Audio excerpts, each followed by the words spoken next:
ਇੱਕ ਆਮ ਸਧਾਰਨ ਬੰਦਾ ਵੀ ਇਹ ਗੱਲ ਨੂੰ ਸਮਝਦਾ ਹੈ ਕਿ ਉਹ ਕਿਹੜੀ ਬਿਮਾਰੀ ਹੈ, ਉਹ ਜਿਹੜੀ ਰਾਤ ਨੂੰ ਤਾਂ ਹੋ ਜਾਂਦੀ ਹੈ, ਦਿਨ ਵੇਲੇ ਉਹ ਨਹੀਂ ਹੁੰਦੀ। 1 ਸਾਲ ਬਾਕੀ ਹੈ। ਲਗਾਤਾਰ ਕੈਪਟਨ ਸਾਹਿਬ ਇਹ ਕਹੀ ਜਾਂਦੇ ਨੇ ਕਿ ਅਸੀਂ 85% ਵਾਅਦੇ ਪੂਰੇ ਕਰਤੇ। ਕੈਪਟਨ ਸਾਹਿਬ ਨੂੰ ਇਹ ਚਾਹੀਦਾ ਹੈ ਕਿ ਹਾਲਾਤ ਜਾਂ ਤਾਂ ਉਹ ਆ ਕੇ ਦੇਖਣ ਕਿ ਹਾਲਾਤ ਬਿਲਕੁਲ ਠੀਕ ਨੇ। ਇਹਨਾਂ ਦਿਨਾਂ 'ਚ ਤਾਂ ਜਿਹੜਾ ਹੈਗਾ ਕਰੋਨਾ, ਮੈਨੂੰ ਲੱਗਦਾ ਕਿ ਜਿਹੜਾ ਸਰਦੀ ਹੈ ਜਾਂ ਜ਼ੁਕਾਮ ਹੈ ਜਾਂ ਖੰਘ ਹੈ, ਇਹ ਆਮ ਇੱਕ ਨੋਰਮਲ ਘਟਨਾਵਾਂ ਨੇ। ਜਿਸ ਕਿਸਮ ਦੇ ਨਾਲ ਦਹਿਸ਼ਤ ਬਣਾਈ ਜਾ ਰਹੀ ਹੈ ਔਰ ਜਿਸ ਕਿਸਮ ਦੇ ਨਾਲ ਐਜੂਕੇਸ਼ਨ ਪੱਧਰ ਦੇ ਉੱਤੇ ਐਜੂਕੇਸ਼ਨ ਨੂੰ ਖਤਮ ਕਰਨ ਦੀ ਕੋਸ਼ਿਸ਼ ਕੀਤੀ ਜਾ ਰਹੀ ਹੈ ਕਰੋਨਾ ਦੇ ਨਾਂ ਦੇ ਉੱਤੇ, ਉਹਦੇ ਤੋਂ ਮੈਨੂੰ ਸ਼ੱਕ ਜਿਹੜੇ ਨੇ ਬਹੁਤ ਸਾਰੇ ਉਹ ਕੈਪਟਨ ਸਾਹਿਬ ਦੀ ਜਿਹੜੀ ਸਰਕਾਰ ਹੈ ਉਹਦੇ ਉੱਤੇ ਨਜ਼ਰ ਆ ਰਹੇ ਨੇ। ਇਸ ਵੇਲੇ ਬਿਲਕੁਲ ਠੀਕ ਹੋਣ ਜਾ ਰਿਹਾ ਸੀ ਸਾਰਾ ਕੁਝ, ਬਹੁਤ ਸੋਹਣੇ ਲੀਹਾਂ ਤੇ ਚੱਲ ਰਹੀ ਸੀ ਯੂਨੀਵਰਸਿਟੀ, ਔਰ ਯੂਨੀਵਰਸਿਟੀ ਨੂੰ ਯਕਦਮ ਬੰਦ ਕਰ ਦੇਣਾ ਔਰ ਯਕਦਮ ਜਿਹੜਾ ਸੀਗਾ ਹੋਸਟਲਾਂ ਦੇ ਵਿੱਚੋਂ ਕਹਿ ਦੇਣਾ ਬੱਚਿਆਂ ਨੂੰ ਕਿ ਤੁਸੀਂ ਆਪਣੇ ਘਰਾਂ 'ਚ ਚਲੇ ਜਾਓ। ਸੋ ਇਹ ਮੈਨੂੰ ਲੱਗਦਾ ਹੈ ਕਿ ਕਿਤੇ ਨਾ ਕਿਤੇ ਜਾ ਕੇ ਸਾਨੂੰ ਬਹੁਤ ਸਾਰੇ ਸ਼ੰਕੇ ਜਿਹੜੇ ਨੇ ਉਹ ਪੈਦਾ ਹੋ ਰਹੇ ਨੇ ਕਿ ਪੰਜਾਬੀ ਯੂਨੀਵਰਸਿਟੀ ਵਾਹਿਦ ਇੱਕ ਐਸੀ ਹਿੰਦੁਸਤਾਨ ਦੀ ਯੂਨੀਵਰਸਿਟੀ ਹੈ ਜਿਹੜੀ ਕਿ ਭਾਸ਼ਾ ਦੇ ਨਾਂ ਤੇ ਬਣੀ ਹੈ ਔਰ ਕੈਪਟਨ ਸਾਹਿਬ ਦੇ ਆਪਣੇ ਇਲਾਕੇ ਦੇ ਆਪਣੇ ਸ਼ਹਿਰ ਦੇ ਵਿੱਚ ਬਣੀ ਹੋਈ ਹੈ ਔਰ ਕੈਪਟਨ ਸਾਹਿਬ ਦੇ ਵਾਲਿਦ ਸਾਹਿਬ ਨੇ ਇਸ ਨੂੰ ਬਣਾਉਣ ਦੇ ਵਿੱਚ ਅਹਿਮ ਭੂਮਿਕਾ ਨਿਭਾਈ ਹੈ।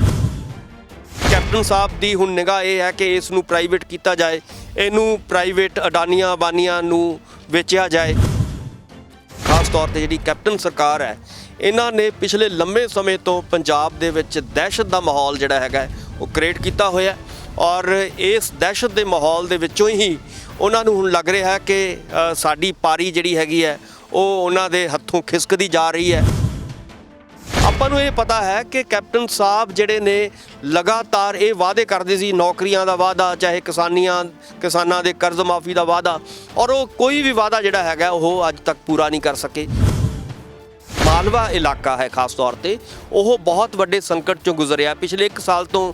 ਜਿਵੇਂ ਆਪਾਂ ਸਾਰੇ ਜਾਣਦੇ ਹਾਂ ਕਿ ਕਰੋਨਾ ਦੀ ਜਿਹੜੀ ਦਹਿਸ਼ਤ ਪਾਈ ਗਈ ਸੀਗੀ, ਉਹਦੇ ਵਿੱਚ ਬਹੁਤ ਸਾਰੇ ਸਾਡੇ ਕਿਸਾਨ ਸੀਗੇ, ਮਜ਼ਦੂਰ ਸੀਗੇ, ਚਾਹੇ ਫੈਕਟਰੀਆਂ 'ਚ ਕੰਮ ਕਰਦੇ ਸੀਗੇ, ਚਾਹੇ ਫੈਕਟਰੀਆਂ ਬੰਦ ਹੋਈਆਂ ਔਰ ਮਜ਼ਦੂਰਾਂ ਦੀ ਮਜ਼ਦੂਰੀ ਜਿਹੜੀ ਹੈਗੀ ਆ ਉਹ ਖਤਮ ਹੋਈ ਔਰ ਬਹੁਤ ਸਾਰਾ ਵੱਡਾ ਸੰਕਟ ਜਿਹੜਾ ਸੀਗਾ ਇਕੋਨਮੀ ਦਾ ਪੰਜਾਬ ਨੂੰ ਝੇਲਣਾ ਪਿਆ।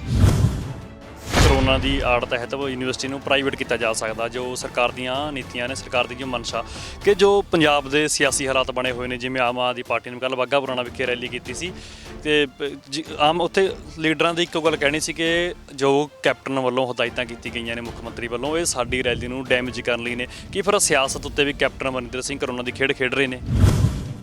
ਇਕੱਲੇ ਕੈਪਟਨ ਨਹੀਂ, ਮੈਨੂੰ ਲੱਗਦਾ ਕਿ ਇਹਦੇ ਵਿੱਚ ਮੋਦੀ ਸਰਕਾਰ ਵੀ ਵਿੱਚ ਹੀ ਜੁੜੀ ਹੋਈ ਹੈ। ਤੁਹਾਨੂੰ ਪਤਾ ਹੋਵੇਗਾ ਕਿ ਮੋਦੀ ਸਰਕਾਰ ਜਾਂ ਮੋਦੀ ਸਾਹਿਬ ਨੇ ਪਿਛਲੇ ਦਿਨਾਂ ਦੇ ਵਿੱਚ ਵੱਖ-ਵੱਖ ਮੁੱਖ ਮੰਤਰੀਆਂ ਦੇ ਨਾਲ ਮੀਟਿੰਗ ਕੀਤੀ ਹੈ ਔਰ ਉਹਦੇ ਵਿੱਚ ਉਹ ਇਹੀ ਗੱਲਾਂ ਕਰਦੇ ਨੇ ਕਿ ਜਿਹੜੀ ਸਾਡੀ ਦਵਾਈ ਹੈ ਕਰੋਨਾ ਦੀ, ਉਹ ਵੇਸਟੇਜ ਹੋ ਰਹੀ ਹੈ, ਉਹਨੂੰ ਲੋਕ ਨਹੀਂ ਲਵਾ ਰਹੇ, ਉਹਨੂੰ ਜਲਦੀ ਲਵਾਓ।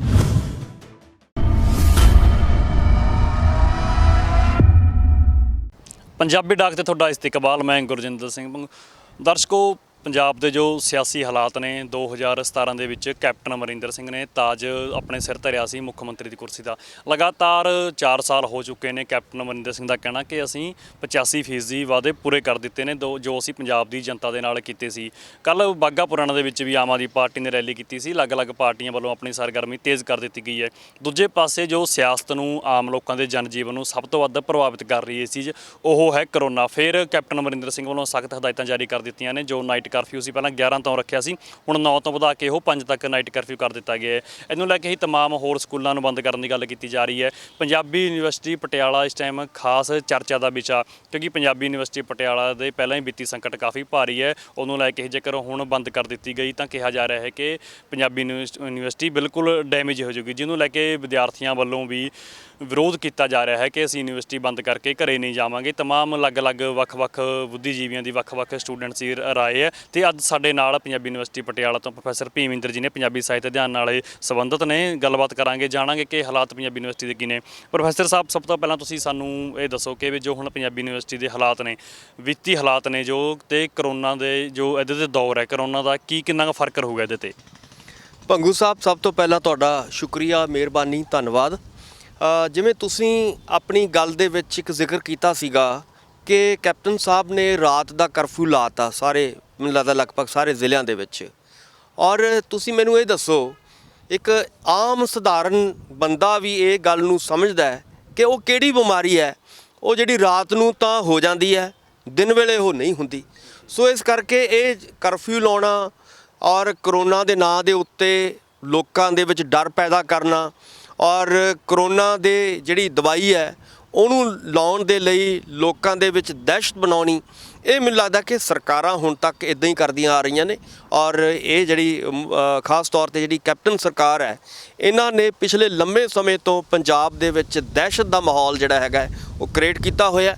ਔਰ ਇਸ ਦਹਿਸ਼ਤ ਦੇ ਮਾਹੌਲ ਦੇ ਵਿੱਚੋਂ ਹੀ ਉਹਨਾਂ ਨੂੰ ਹੁਣ ਲੱਗ ਰਿਹਾ ਕਿ ਸਾਡੀ ਪਾਰੀ ਜਿਹੜੀ ਹੈਗੀ ਹੈ ਉਹ ਉਹਨਾਂ ਦੇ ਹੱਥੋਂ ਖਿਸਕਦੀ ਜਾ ਰਹੀ ਹੈ। ਔਰ 1 ਸਾਲ ਬਾਕੀ ਹੈ। ਲਗਾਤਾਰ ਕੈਪਟਨ ਸਾਹਿਬ ਇਹ ਕਹੀ ਜਾਂਦੇ ਨੇ ਕਿ ਅਸੀਂ 85% ਵਾਅਦੇ ਪੂਰੇ ਕਰਤੇ।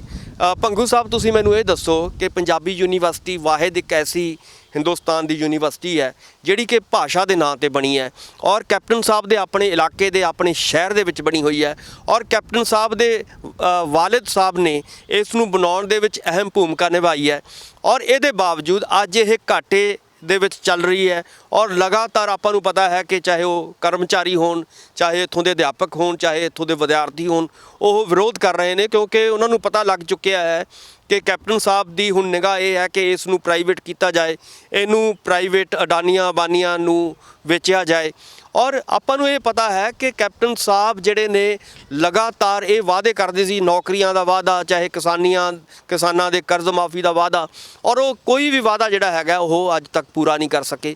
ਸੋ ਜਿੱਥੋਂ ਤੱਕ ਤੁਸੀਂ ਸਿਆਸੀ ਹਾਲਾਤ ਦੀ ਗੱਲ ਕਰ ਰਹੇ ਹੋ, ਉਹ ਜੈਸੇ ਪੰਜਾਬ ਦੇ ਹਾਲਾਤ ਨੇ ਉਹ ਜੀ ਇਸ ਵੇਲੇ ਪੰਜਾਬੀ ਯੂਨੀਵਰਸਿਟੀ ਦੇ ਹਾਲਾਤ ਬਣੇ ਹੋਏ ਨੇ।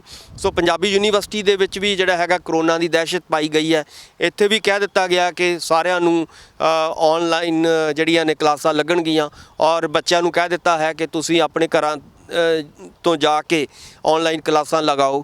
ਤਾਂ ਆਪਾਂ ਨੂੰ ਪਤਾ ਹੈ ਕਿ ਇਸ ਵੇਲੇ ਜਿਹੜਾ ਮਾਲਵਾ ਇਲਾਕਾ ਹੈ ਖਾਸ ਤੌਰ ਤੇ ਉਹ ਬਹੁਤ ਵੱਡੇ ਸੰਕਟ ਚੋਂ ਗੁਜ਼ਰਿਆ। ਪਿਛਲੇ 1 ਸਾਲ ਤੋਂ ਜਿਵੇਂ ਆਪਾਂ ਸਾਰੇ ਜਾਣਦੇ ਹਾਂ ਕਿ ਕਰੋਨਾ ਦੀ ਜਿਹੜੀ ਦਹਿਸ਼ਤ ਪਾਈ ਗਈ ਸੀਗੀ, ਉਹਦੇ ਵਿੱਚ ਬਹੁਤ ਸਾਰੇ ਸਾਡੇ ਕਿਸਾਨ ਸੀਗੇ, ਮਜ਼ਦੂਰ ਸੀਗੇ, ਚਾਹੇ ਫੈਕਟਰੀਆਂ 'ਚ ਕੰਮ ਕਰਦੇ ਸੀਗੇ, ਚਾਹੇ ਫੈਕਟਰੀਆਂ ਬੰਦ ਹੋਈਆਂ ਔਰ ਮਜ਼ਦੂਰਾਂ ਦੀ ਮਜ਼ਦੂਰੀ ਜਿਹੜੀ ਹੈਗੀ ਆ ਉਹ ਖਤਮ ਹੋਈ ਔਰ ਬਹੁਤ ਸਾਰਾ ਵੱਡਾ ਸੰਕਟ ਜਿਹੜਾ ਸੀਗਾ ਇਕਨੋਮੀ ਦਾ ਪੰਜਾਬ ਨੂੰ ਝੇਲਣਾ ਪਿਆ। ਸਰ ਉਹਦੇ ਬਾਵਜੂਦ ਜਿਹੜਾ ਹੈਗਾ ਦੁਬਾਰਾ ਫਿਰ ਯੂਨੀਵਰਸਿਟੀ ਨੂੰ ਜਦੋਂ ਉਹ ਪੈਰਾਂ ਸਿਰ ਆ ਰਹੀ ਹੈ ਉਹਨੂੰ ਬੰਦ ਕਰਨ ਦੀਆਂ ਕੋਸ਼ਿਸ਼ਾਂ ਕੀਤੀਆਂ ਜਾ ਰਹੀਆਂ ਨੇ, ਉਹਨੂੰ ਖਤਮ ਕਰਨ ਦੀਆਂ ਕੋਸ਼ਿਸ਼ਾਂ ਕੀਤੀਆਂ ਜਾ ਰਹੀਆਂ ਨੇ। ਇਸ ਕਰਕੇ ਮੈਨੂੰ ਇਹ ਲੱਗਦਾ ਭੰਗੂ ਸਾਹਿਬ ਕਿ ਕੈਪਟਨ ਸਾਹਿਬ ਨੂੰ ਇਹ ਚਾਹੀਦਾ ਹੈ ਕਿ ਹਾਲਾਤ ਜਾਂ ਤਾਂ ਉਹ ਆ ਕੇ ਦੇਖਣ ਕਿ ਹਾਲਾਤ ਬਿਲਕੁਲ ਠੀਕ ਨੇ। ਇਹਨਾਂ ਦਿਨਾਂ 'ਚ ਤਾਂ ਜਿਹੜਾ ਹੈਗਾ ਕਰੋਨਾ, ਮੈਨੂੰ ਲੱਗਦਾ ਕਿ ਜਿਹੜਾ ਸਰਦੀ ਹੈ ਜਾਂ ਜ਼ੁਕਾਮ ਹੈ ਜਾਂ ਖੰਘ ਹੈ, ਇਹ ਆਮ ਇੱਕ ਨੋਰਮਲ ਘਟਨਾਵਾਂ ਨੇ। ਸੋ ਇਹ ਜਿਹੜਾ ਜ਼ਿਕਰ ਕਰ ਰਹੇ ਨੇ, ਬਾਰ-ਬਾਰ ਡਰਾਵਾ ਦੇ ਰਹੇ ਨੇ, ਉਹਨਾਂ ਡਰ ਨਹੀਂ ਹੈ ਕਰੋਨਾ ਦਾ ਜਿਵੇਂ ਦਹਿਸ਼ਤ ਬਣਾਈ ਜਾ ਰਹੀ ਹੈ। ਸੋ ਮੈਂ ਨਹੀਂ ਕਹਿੰਦਾ ਵੀ ਡਰਨ ਦੀ ਲੋੜ ਹੈ, ਜ਼ਰੂਰ ਸਰਦੀ ਜ਼ੁਕਾਮ ਤੋਂ ਬਚਣ ਦੀ ਲੋੜ ਹੁੰਦੀ ਹੈ ਔਰ ਕਿਉਂਕਿ ਇਹਦੀ ਆਪਾਂ ਨੂੰ ਕਰੋਨਾ ਦੀ ਹੁਣ ਦਵਾਈ ਵੀ ਆ ਚੁੱਕੀ ਹੈ, ਸੋ ਦਵਾਈ ਵੀ ਲਾਉਣੀ, ਮੈਂ ਕਹਿੰਦਾ ਲਵਾ ਲੈਣੀ ਚਾਹੀਦੀ ਹੈ। ਪਰ ਜਿਸ ਕਿਸਮ ਦੇ ਨਾਲ ਦਹਿਸ਼ਤ ਬਣਾਈ ਜਾ ਰਹੀ ਹੈ ਔਰ ਜਿਸ ਕਿਸਮ ਦੇ ਨਾਲ ਐਜੂਕੇਸ਼ਨ ਪੱਧਰ ਦੇ ਉੱਤੇ ਐਜੂਕੇਸ਼ਨ ਨੂੰ ਖਤਮ ਕਰਨ ਦੀ ਕੋਸ਼ਿਸ਼ ਕੀਤੀ ਜਾ ਰਹੀ ਹੈ ਕਰੋਨਾ ਦੇ ਨਾਂ ਦੇ ਉੱਤੇ, ਉਹਦੇ ਤੋਂ ਮੈਨੂੰ ਸ਼ੱਕ ਜਿਹੜੇ ਨੇ ਬਹੁਤ ਸਾਰੇ ਉਹ ਕੈਪਟਨ ਸਾਹਿਬ ਦੀ ਜਿਹੜੀ ਸਰਕਾਰ ਹੈ ਉਹਦੇ ਉੱਤੇ ਨਜ਼ਰ ਆ ਰਹੇ ਨੇ ਕਿਉਂਕਿ ਇਸ ਵੇਲੇ ਬਿਲਕੁਲ ਠੀਕ ਹੋਣ ਜਾ ਰਿਹਾ ਸੀ ਸਾਰਾ ਕੁਝ, ਬਹੁਤ ਸੋਹਣੇ ਲੀਹਾਂ ਤੇ ਚੱਲ ਰਹੀ ਸੀ ਯੂਨੀਵਰਸਿਟੀ ਔਰ ਯੂਨੀਵਰਸਿਟੀ ਨੂੰ ਯਕਦਮ ਬੰਦ ਕਰ ਦੇਣਾ ਔਰ ਯਕਦਮ ਜਿਹੜਾ ਸੀਗਾ ਹੋਸਟਲਾਂ ਦੇ ਵਿੱਚੋਂ ਕਹਿ ਦੇਣਾ ਬੱਚਿਆਂ ਨੂੰ ਕਿ ਤੁਸੀਂ ਆਪਣੇ ਘਰਾਂ 'ਚ ਚਲੇ ਜਾਓ। ਸੋ ਇਹ ਮੈਨੂੰ ਲੱਗਦਾ ਹੈ ਕਿ ਕਿਤੇ ਨਾ ਕਿਤੇ ਜਾ ਕੇ ਸਾਨੂੰ ਬਹੁਤ ਸਾਰੇ ਸ਼ੰਕੇ ਜਿਹੜੇ ਨੇ ਉਹ ਪੈਦਾ ਹੋ ਰਹੇ ਨੇ। ਸੋ ਇਸ ਕਰਕੇ ਯੂਨੀਵਰਸਿਟੀ ਨੂੰ ਦੁਬਾਰਾ ਖੋਲ੍ਹਣਾ ਚਾਹੀਦਾ ਹੈ ਔਰ ਪੰਜਾਬ ਦੀ ਇਕੋਨਮੀ ਨੂੰ ਨਵੇਂ ਸਿਰੇ ਤੋਂ ਜਿਹੜੀਆਂ ਲੀਹਾਂ 'ਤੇ ਲਿਆਉਣ ਦੀ ਲੋੜ ਹੈ। ਪ੍ਰੋਫੈਸਰ ਸਾਹਿਬ, ਵਿੱਤੀ ਹਾਲਾਤ ਤੁਸੀਂ ਵੀ ਜ਼ਿਕਰ ਕੀਤਾ ਕਿ ਮਾੜੇ ਨੇ ਯੂਨੀਵਰਸਿਟੀ ਦੇ, ਫਿਰ ਹਾਲਾਤਾਂ ਦਾ ਜੇਕਰ ਸਰਕਾਰ ਕੋਈ ਮਦਦ ਨਹੀਂ ਕਰਦੀ ਤਾਂ ਫਿਰ ਕੀ ਯੂਨੀਵਰਸਿਟੀ ਕੋਲ ਕੋਈ ਆਪਣਾ ਸੋਰਸ ਹੈ? ਦੇਖੋ, ਸਾਡੇ ਕੋਲ ਜਿਹੜਾ ਸੋਰਸ ਹੁੰਦਾ ਉਹ ਸਿਰਫ ਬੱਚਿਆਂ ਦੀਆਂ ਫੀਸਾਂ ਹੀ ਹੁੰਦੀਆਂ ਨੇ ਔਰ ਤੁਹਾਨੂੰ ਪਤਾ ਹੈ ਕਿ ਮਾਲਵੇ ਦੇ ਵਿੱਚ ਇਹ ਯੂਨੀਵਰਸਿਟੀ ਹੋਣ ਕਰਕੇ ਮਾਲਵੇ ਦੀ ਜਿਹੜੀ ਇਨਕਮ ਹੈ ਔਰ ਉਹਨਾਂ ਦੀ ਕੈਪੈਸਿਟੀ ਹੈ, ਪਰਚੇਜ਼ਿੰਗ ਕੈਪੈਸਿਟੀ ਹੁੰਦੀ ਹੈ ਹਰ ਇਲਾਕੇ ਦੀ, ਹਰ ਖੇਤਰ ਦੀ, ਉਹ ਪਰਚੇਜ਼ਿੰਗ ਜਿਹੜੀ ਪਾਵਰ ਹੈ ਹੁੰਦੀ ਹੈ ਉਹ ਬਹੁਤ ਘੱਟ ਹੈ ਮਾਲਵੇ ਦੇ ਵਿੱਚ। ਇਸ ਕਰਕੇ ਆਪਾਂ ਨੂੰ ਲੱਗਦਾ ਹੈ ਕਿ ਜੇ ਅਸੀਂ ਫੀਸਾਂ ਵਧਾਉਣੇ ਆ ਤਾਂ ਲਾਜ਼ਮੀ ਤੌਰ ਤੇ ਉਹ ਬੱਚਿਆਂ ਦੇ ਉੱਤੇ ਬੋਝ ਪਏਗਾ, ਔਰ ਉਹਦੇ ਨਾਲ ਸਾਡੀ ਜਿਹੜੀ ਪੰਜਾਬ ਦੀ ਗਰੀਬ ਕਿਸਾਨੀ ਹੈ, ਗਰੀਬ ਮਜ਼ਦੂਰ ਲੋਕ ਨੇ, ਉਹਨਾਂ ਦੇ ਉੱਤੇ ਬਹੁਤ ਜ਼ਿਆਦਾ ਬੋਝ ਪਏਗਾ, ਜਿਹੜਾ ਕਿ ਪਹਿਲਾਂ ਹੀ ਬਹੁਤ ਜ਼ਿਆਦਾ ਹੈ। ਸੋ ਇਸ ਕਰਕੇ ਸਰਕਾਰ ਦਾ ਫਰਜ਼ ਬਣਦਾ ਹੈ। ਸਰਕਾਰ ਨੇ ਆਪਣੇ ਮੈਨੀਫੈਸਟੋ ਦੇ ਵਿੱਚ ਵਾਅਦਾ ਕੀਤਾ ਸੀਗਾ ਕਿ ਅਸੀਂ ਕੁੜੀਆਂ ਨੂੰ ਫ੍ਰੀ ਐਜੂਕੇਸ਼ਨ ਦੇਵਾਂਗੇ, ਔਰ ਨੌਜਵਾਨਾਂ ਨੂੰ ਅਸੀਂ ਭੱਤਾ ਦੇਵਾਂਗੇ, ਔਰ ਬਹੁਤ ਸਾਰਾ ਮਤਲਬ ਆਪਾਂ ਨੌਕਰੀਆਂ ਤੱਕ ਦੇ ਵਾਅਦੇ ਕੀਤੇ ਹੋਏ ਨੇ। ਸੋ ਉਹ ਜੇ ਤਾਂ ਵਾਅਦੇ ਪੂਰੇ ਹੁੰਦੇ ਨੇ ਫਿਰ ਲਾਜ਼ਮੀ ਤੌਰ ਤੇ ਉਹਨਾਂ ਦੀ ਪਰਚੇਜ਼ਿੰਗ ਪਾਵਰ ਜਿਹੜੀ ਹੈਗੀ ਆ ਉਹ ਵਧੇਗੀ। ਜੇ ਵਾਅਦੇ ਪੂਰੇ ਨਹੀਂ ਹੁੰਦੇ ਤਾਂ ਜੇਕਰ ਜਿਹੜੀ ਹੈਗੀ ਆ ਸਰਕਾਰ ਫੰਡਿੰਗ ਨਹੀਂ ਕਰਦੀ ਪੰਜਾਬੀ ਯੂਨੀਵਰਸਿਟੀ ਨੂੰ, ਤਾਂ ਇਹਦੇ ਜਿਹੜੇ ਹੈਗੇ ਘਾਟੇ 'ਚ ਜਾਣ ਦੇ, ਔਰ ਇਹਦੇ ਉੱਤੇ ਲੋਨ ਕਰਜ਼ੇ ਹੋਣ ਦੇ ਹੋਰ ਜਿਹੜੇ ਨੇ ਸੰਭਾਵਨਾਵਾਂ ਹੋਰ ਵੱਧ ਜਾਂਦੀਆਂ ਨੇ। ਸੋ ਸਰਕਾਰ ਨੂੰ ਪਹਿਲੀ ਗੱਲ ਤਾਂ ਇਹੀ ਚਾਹੀਦਾ ਕਿ ਆਪਣੇ ਵਾਅਦੇ ਪੂਰੇ ਕਰੇ, ਔਰ ਜੋ ਵਾਅਦਾ ਉਹਨਾਂ ਨੇ ਕੈਪਟਨ ਸਾਹਿਬ ਨੇ ਜਦੋਂ ਸਰਕਾਰ ਨਹੀਂ ਸੀ ਬਣੀ ਉਹਨਾਂ ਦੀ, ਉਦੋਂ ਕਿਹਾ ਸੀਗਾ ਕਿ ਮੈਂ ਯਕਦਮ ਇਸ ਨੂੰ 200 ਕਰੋੜ ਦੇ ਦੂੰਗਾ, ਪਰ ਹੁਣ ਕੀ ਹੈ ਕਿ ਪਿਛਲੇ 4 ਸਾਲਾਂ 'ਚ ਸਿਰਫ ਹੁਣ 90 ਕਰੋੜ ਦਿੱਤਾ ਹੈ, ਔਰ ਪਿਛਲੇ ਵਾਰੀ ਸਿਰਫ 50 ਕਰੋੜ ਦਿੱਤਾ ਸੀਗਾ। ਸੋ ਮੈਨੂੰ ਇਹ ਲੱਗਦਾ ਹੈ ਕਿ ਜਿੰਨੀ ਦੇਰ ਉਹ ਇਸ ਦੀ ਜਿਹੜੀ ਹੈਗੇ ਪੈਸੇ ਫੰਡਿੰਗ ਜਿਹੜੀ ਹੈਗੀ ਹੈ ਉਹ ਨਹੀਂ ਵਧਾਉਂਦੇ, ਉਹਨੂੰ ਬਰਾਬਰ ਨਹੀਂ ਕਰਦੇ, ਉਨੀ ਦੇਰ ਅਸੀਂ ਫੀਸਾਂ ਤੋਂ ਜਿਹੜਾ ਹੈਗਾ ਉਹਦੀ ਇਹ ਜੇ ਯੂਨੀਵਰਸਿਟੀ ਨੂੰ ਚਲਾਉਣ ਦੀ ਜਿਹੜੀ ਸੰਭਾਵਨਾ ਹੈ ਉਹ ਬਹੁਤ ਘਟ ਜਾਂਦੀ ਹੈ। ਸੋ ਸਰਕਾਰ ਨੂੰ ਅੱਗੇ ਆਉਣਾ ਚਾਹੀਦਾ, ਫੰਡਿੰਗ ਇਹਦੀ ਜਿਹੜੀ ਹੈਗੀ ਹੈ ਉਹ ਵਧਾਉਣੀ ਚਾਹੀਦੀ ਹੈ। ਤੁਸੀਂ ਜ਼ਿਕਰ ਕੀਤਾ ਕਿ ਵੀ ਕਰੋਨਾ ਦੀ ਆੜ ਤਹਿਤ ਯੂਨੀਵਰਸਿਟੀ ਨੂੰ ਪ੍ਰਾਈਵੇਟ ਕੀਤਾ ਜਾ ਸਕਦਾ, ਜੋ ਸਰਕਾਰ ਦੀਆਂ ਨੀਤੀਆਂ ਨੇ, ਸਰਕਾਰ ਦੀ ਜੋ ਮਨਸ਼ਾ ਕਿ ਜੋ ਪੰਜਾਬ ਦੇ ਸਿਆਸੀ ਹਾਲਾਤ ਬਣੇ ਹੋਏ ਨੇ, ਜਿਵੇਂ ਆਮ ਆਦਮੀ ਪਾਰਟੀ ਨੇ ਕੱਲ੍ਹ ਬਾਘਾ ਪੁਰਾਣਾ ਵਿਖੇ ਰੈਲੀ ਕੀਤੀ ਸੀ ਤੇ ਆਮ ਉੱਥੇ ਲੀਡਰਾਂ ਦੀ ਇੱਕੋ ਗੱਲ ਕਹਿਣੀ ਸੀ ਕਿ ਜੋ ਕੈਪਟਨ ਵੱਲੋਂ ਹਦਾਇਤਾਂ ਕੀਤੀ ਗਈਆਂ ਨੇ ਮੁੱਖ ਮੰਤਰੀ ਵੱਲੋਂ, ਇਹ ਸਾਡੀ ਰੈਲੀ ਨੂੰ ਡੈਮੇਜ ਕਰਨ ਲਈ ਨੇ। ਕੀ ਫਿਰ ਸਿਆਸਤ ਉੱਤੇ ਵੀ ਕੈਪਟਨ ਅਮਰਿੰਦਰ ਸਿੰਘ ਕਰੋਨਾ ਦੀ ਖੇਡ ਖੇਡ ਰਹੇ ਨੇ? ਦੇਖੋ, ਇਕੱਲੇ ਕੈਪਟਨ ਨਹੀਂ, ਮੈਨੂੰ ਲੱਗਦਾ ਕਿ ਇਹਦੇ ਵਿੱਚ ਮੋਦੀ ਸਰਕਾਰ ਵੀ ਵਿੱਚ ਹੀ ਜੁੜੀ ਹੋਈ ਹੈ। ਤੁਹਾਨੂੰ ਪਤਾ ਹੋਵੇਗਾ ਕਿ ਮੋਦੀ ਸਰਕਾਰ ਜਾਂ ਮੋਦੀ ਸਾਹਿਬ ਨੇ ਪਿਛਲੇ ਦਿਨਾਂ ਦੇ ਵਿੱਚ ਵੱਖ-ਵੱਖ ਮੁੱਖ ਮੰਤਰੀਆਂ ਦੇ ਨਾਲ ਮੀਟਿੰਗ ਕੀਤੀ ਹੈ, ਔਰ ਉਹਦੇ ਵਿੱਚ ਉਹ ਇਹੀ ਗੱਲਾਂ ਕਰਦੇ ਨੇ ਕਿ ਜਿਹੜੀ ਸਾਡੀ ਦਵਾਈ ਹੈ ਕਰੋਨਾ ਦੀ ਉਹ ਵੇਸਟੇਜ ਹੋ ਰਹੀ ਹੈ, ਉਹਨੂੰ ਲੋਕ ਨਹੀਂ ਲਵਾ ਰਹੇ, ਉਹਨੂੰ ਜਲਦੀ ਲਵਾਓ। ਔਰ ਮੈਨੂੰ ਇਹ ਲੱਗਦਾ ਹੈ ਕਿ ਕਿਤੇ ਨਾ ਕਿਤੇ ਉਸ ਦਵਾਈ ਤੋਂ ਲਾਭ ਉਠਾਉਣ ਲਈ, ਕਿਉਂਕਿ ਬਹੁਤ ਆਪਾਂ ਨੂੰ ਪਤਾ ਹੈ ਕਿ ਅਰਬਾਂ ਖਰਬਾਂ ਦਾ ਜਿਹੜਾ ਹੈਗਾ ਡੀਲ ਉਸ ਦਵਾਈ ਨੂੰ ਖਰੀਦਣ ਦੇ ਵਿੱਚ ਹੁੰਦੀ ਹੈ, ਔਰ ਲੋਕਾਂ ਨੂੰ ਜਦੋਂ ਉਹ ਲਾਈ ਜਾਂਦੀ ਹੈ ਤਾਂ ਉਹਦੇ ਵਿੱਚੋਂ ਅਰਬਾਂ ਖਰਬਾਂ ਰੁਪਏ ਜਿਹੜੇ ਨੇ ਉਹ ਕਮਾਏ ਜਾਂਦੇ ਨੇ। ਵੱਖ-ਵੱਖ ਜਿਹੜੀਆਂ ਮਲਟੀਨੇਸ਼ਨਲ ਕੰਪਨੀਆਂ ਨੇ ਜਿਹੜੀਆਂ ਮੈਡੀਕਲ ਦੀ ਲਾਈਨ ਦੇ ਵਿੱਚ, ਉਹ ਇਸ ਤੋਂ ਕਮਾਉਣਗੀਆਂ ਔਰ ਹੁਣ ਵੀ ਕਮਾ ਰਹੀਆਂ ਨੇ। ਸੋ ਉਸ ਨੂੰ ਉਹਨਾਂ ਦੇ ਹਿੱਤਾਂ ਨੂੰ ਪੂਰਨ ਦੇ ਲਈ ਇਹ ਜਿਹੜਾ ਹੈਗਾ ਇਸ ਤਰ੍ਹਾਂ ਦੀ ਸਖਤਾਈ ਚਾਹੇ ਮੋਦੀ ਸਾਹਿਬ ਸੈਂਟਰ ਦੇ ਵਿੱਚ ਕਰ ਰਹੇ ਨੇ, ਔਰ ਉਹਨਾਂ ਦੇ ਜਿਹੜੀ ਹੈਗੀ ਹੈ ਇੱਛਾਵਾਂ ਨੂੰ ਪੂਰਾ ਕਰਨ ਦੇ ਲਈ ਕੈਪਟਨ ਸਾਹਿਬ ਨੇ ਪੰਜਾਬ ਦੇ ਵਿੱਚ ਵੀ ਜਿਹੜਾ ਹੈਗਾ ਉਹ ਇਸ ਤਰ੍ਹਾਂ ਦੀ ਜਿਹੜੀ ਹੈਗੀ ਹੈ ਲਗਭਗ ਉਹ ਕਾਰਜ ਹੋ ਰਹੇ ਨੇ।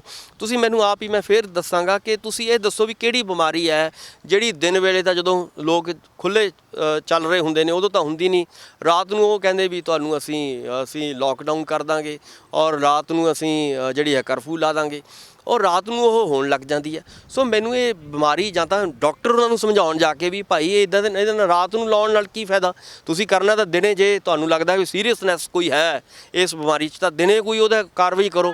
ਰਾਤ ਨੂੰ ਕਾਰਵਾਈ ਜਿਹੜੀ ਹੈਗੀ ਹੈ ਰਾਤ ਨੂੰ ਕਰਫਿਊ ਲਾਉਣ ਦਾ ਇਸ ਬਿਮਾਰੀ ਕਰਕੇ ਮੈਨੂੰ ਤਾਂ ਇਹ ਗੱਲ ਸਮਝ ਨਹੀਂ ਆ ਰਹੀ। ਸੋ ਇਸ ਕਰਕੇ ਇਹਦੇ ਤੇ ਉੱਤੇ ਪੋਲੀਟਿਕਸ ਹੋ ਰਹੀ ਹੈ। ਜਿਵੇਂ ਤੁਸੀਂ ਬਿਲਕੁਲ ਇਹ ਗੱਲ ਠੀਕ ਕਰ ਰਹੇ ਹੋ, ਇਹ ਪੋਲੀਟਿਕਸ ਨਹੀਂ ਹੋਣੀ ਚਾਹੀਦੀ। ਇਹਦੀ ਜੈਨੂਅਨ, ਜੇ ਕੋਈ ਬਿਮਾਰੀ ਹੈ ਤਾਂ ਉਹਦਾ ਜੈਨੂਅਨ ਹੱਲ ਲੱਭਣਾ ਚਾਹੀਦਾ, ਨਾ ਕਿ ਇਹਦੇ ਉੱਤੇ ਜਿਵੇਂ ਤੁਸੀਂ ਕਿਹਾ ਕਿ ਕੱਲ੍ਹ ਉਹਨਾਂ ਦੀ ਰੈਲੀ ਸੀਗੀ ਇਸ ਕਰਕੇ ਇਹਨੂੰ ਰੈਲੀ ਤੋਂ ਇੱਕ ਦਿਨ ਪਹਿਲਾਂ ਹਊਆ ਖੜਾ ਕਰ ਦਿਓ ਔਰ ਪਾਬੰਦੀਆਂ ਲਗਾ ਦਿਓ। ਇਹ ਮਾੜੀ ਗੱਲ ਹੈ, ਉਹਦੇ ਕਰਕੇ ਸਾਰਾ ਪੰਜਾਬ ਨੂੰ ਟੰਗਿਆ ਜਾਣਾ ਔਰ ਪੰਜਾਬ ਦੇ ਉੱਤੇ ਪਾਬੰਦੀਆਂ ਲਾਉਣੀਆਂ, ਇਹ ਚੰਗੀ ਸਿਆਸਤ ਨਹੀਂ ਹੈ। ਪ੍ਰੋਫੈਸਰ ਸਾਹਿਬ, ਇੱਕ ਮੇਰਾ ਆਖਰੀ ਸਵਾਲ, ਤੁਸੀਂ ਪ੍ਰੋਫੈਸਰ ਯੂਨੀਵਰਸਿਟੀ ਨਾਲ ਸੰਬੰਧਿਤ ਹੋ, ਕਹਿੰਦਾ ਕਿ ਪ੍ਰੋਫੈਸਰ ਮਾਈਂਡ ਲਿਟਰੇਰੀ ਮਾਈਂਡ ਹੁੰਦਾ, ਜੋ ਪੰਜਾਬ ਦੇ ਸਿਆਸੀ ਹਾਲਾਤ ਨੇ ਆਉਣ ਵਾਲੇ ਸਾਲ ਦੇ ਵਿੱਚ 2022 ਦੇ ਵਿੱਚ, ਤੁਸੀਂ ਉਹਨਾਂ 'ਤੇ ਕੀ ਟਿੱਪਣੀ ਕਰਨੀ ਚਾਹੋਗੇ? ਦੇਖੋ, ਇਸ ਵੇਲੇ ਪੰਜਾਬ ਦਾ ਬੱਚਾ ਤਰਾਹ ਕਰ ਰਿਹਾ ਹੈ, ਚਾਹੇ ਉਹ ਮਜ਼ਦੂਰ ਹੋਵੇ ਚਾਹੇ ਕਿਸਾਨ ਹੋਵੇ। ਵਿਚਾਰਾ ਕਿਸਾਨ ਤਾਂ ਆਪਾਂ ਨੂੰ ਪਤਾ ਹੈ ਪਿਛਲੇ ਲਗਭਗ 7-8 ਮਹੀਨਿਆਂ ਤੋਂ ਸਿੰਘੂ ਬਾਰਡਰ 'ਤੇ ਜਾਂ ਵੱਖ-ਵੱਖ ਬਾਰਡਰਾਂ ਦੇ ਉੱਤੇ ਬੈਠਾ ਹੈ, ਲਗਾਤਾਰ ਸੰਘਰਸ਼ ਕਰ ਰਹੇ ਹੈ ਔਰ ਮਜ਼ਦੂਰ ਉਹਨਾਂ ਦੇ ਨਾਲ ਲੱਗਿਆ ਹੋਇਆ ਹੈ। ਇਸ ਤੋਂ ਇਲਾਵਾ ਤੁਸੀਂ ਵਪਾਰੀ ਵਰਗ ਦੇਖ ਲਓ, ਵਪਾਰੀਆਂ ਨੂੰ ਕਿਵੇਂ ਚਾਹੇ ਉਹ ਸੈਂਟਰ ਦੀ ਸਰਕਾਰ ਹੋਵੇ ਚਾਹੇ ਸਟੇਟ ਦੀ ਸਰਕਾਰ ਹੋਵੇ, ਉਹਨਾਂ ਨੂੰ ਕਿਵੇਂ ਤੰਗ ਕਰ ਰਹੀ ਹੈ। ਤੁਸੀਂ ਨੌਜਵਾਨ ਦੇਖ ਲਓ, ਸਾਡਾ ਨੌਜਵਾਨ ਵਿਚਾਰਾ ਜਿਹੜਾ ਹੈਗਾ ਉਹ ਬਾਹਰ ਜਾਣ ਲਈ ਮਜਬੂਰ ਹੋਇਆ ਪਿਆ। ਲਗਭਗ ਹਰ ਸਾਲ 1.5 ਲੱਖ ਜਿਹੜਾ ਹੈਗਾ ਸਾਡਾ ਨੌਜਵਾਨ ਉਹ ਬਾਹਰ ਜਾਣ ਲਈ ਵਿਚਾਰਾ ਮਜਬੂਰ ਹੋ ਜਾਂਦਾ ਹੈ। ਸੋ ਕੋਈ ਵੀ ਪੱਖ ਦੇਖ ਲਓ, ਮੈਨੂੰ ਲੱਗਦਾ ਹੈ ਕਿ ਪੰਜਾਬ ਇਸ ਵੇਲੇ ਬਹੁਤ ਬੁਰੀ ਤਰ੍ਹਾਂ ਇੱਕ ਵੱਡੇ ਸੰਕਟ ਦੇ ਵਿੱਚ ਫਸਿਆ ਹੋਇਆ ਔਰ ਇਸ ਸੰਕਟ ਨੂੰ ਦੇ ਵਿੱਚੋਂ ਕੱਢਣ ਦੇ ਲਈ ਨਵੀਂ ਜਿਹੜੀ ਹੈਗੀ ਆ ਕੋਈ ਤੀਜੇ ਬਦਲ ਦੀ ਲੋੜ ਹੈ ਔਰ ਲੋਕਾਂ ਨੂੰ ਚਾਹੀਦਾ ਹੈ ਕਿ ਉਹ ਤੀਜੇ ਬਦਲ ਦੀਆਂ ਜਿਹੜੀਆਂ ਸੰਭਾਵਨਾਵਾਂ ਉਹ ਤਲਾਸ਼ਣ ਔਰ ਤੀਜੇ ਬਦਲ ਵੱਲ ਵਧਣ। ਇਹੀ ਮੈਂ ਕਹਿਣਾ ਚਾਹੁੰਦਾ। ਸ਼ੁਕਰੀਆ ਪ੍ਰੋਫੈਸਰ ਸਾਹਿਬ, ਤੁਸੀਂ ਆਪਣੇ ਕੀਮਤੀ ਸਮੇਂ ਵਿੱਚੋਂ ਸਮਾਂ ਕੱਢ ਕੇ ਜੀ ਸਾਡੇ ਨਾਲ ਜੁੜੇ, ਤੁਹਾਡਾ ਧੰਨਵਾਦ ਕਰਦੇ ਹਾਂ ਅਸੀਂ। ਹਾਂ, ਬਹੁਤ ਬਹੁਤ ਧੰਨਵਾਦ ਤੁਹਾਡਾ ਵੀ, ਤੁਸੀਂ ਸਮਾਂ ਦਿੱਤਾ ਔਰ ਲੋਕਾਂ ਦੇ ਰੂਬਰੂ ਹੋਣ ਦਾ ਮੌਕਾ ਦਿੱਤਾ। Thank you. ਦੋਸਤੋ, ਇਹ ਸਨ ਸਾਡੇ ਨਾਲ ਪੰਜਾਬੀ ਯੂਨੀਵਰਸਿਟੀ ਪਟਿਆਲਾ ਦੇ ਪ੍ਰੋਫੈਸਰ ਡਾਕਟਰ ਭੀਮਿੰਦਰ ਜੀ, ਜਿਨ੍ਹਾਂ ਨੇ ਬੜੇ ਬੇਬਾਕ ਤਰੀਕੇ ਨਾਲ ਤੁਹਾਨੂੰ ਕਰੋਨਾ ਬਾਰੇ, ਸਿਆਸਤ ਬਾਰੇ ਤੇ ਯੂਨੀਵਰਸਿਟੀ ਦੇ ਬੀਤੀ ਹਾਲਾਤਾਂ ਬਾਰੇ ਤੁਹਾਡੇ ਨਾਲ ਚਰਚਾ ਕੀਤੀ। ਤੁਸੀਂ ਬਣੇ ਰਹੋ ਤੁਹਾਡੇ ਆਪਣੇ ਚੈਨਲ ਪੰਜਾਬੀ ਡਾਕ ਤੇ। ਕੈਮਰਾਮੈਨ ਗਗਨ ਭਾਰਤੀ ਦੇ ਨਾਲ ਮੈਂ ਗੁਰਜਿੰਦਰ ਸਿੰਘ ਪੰਗੂ, ਪਟਿਆਲਾ।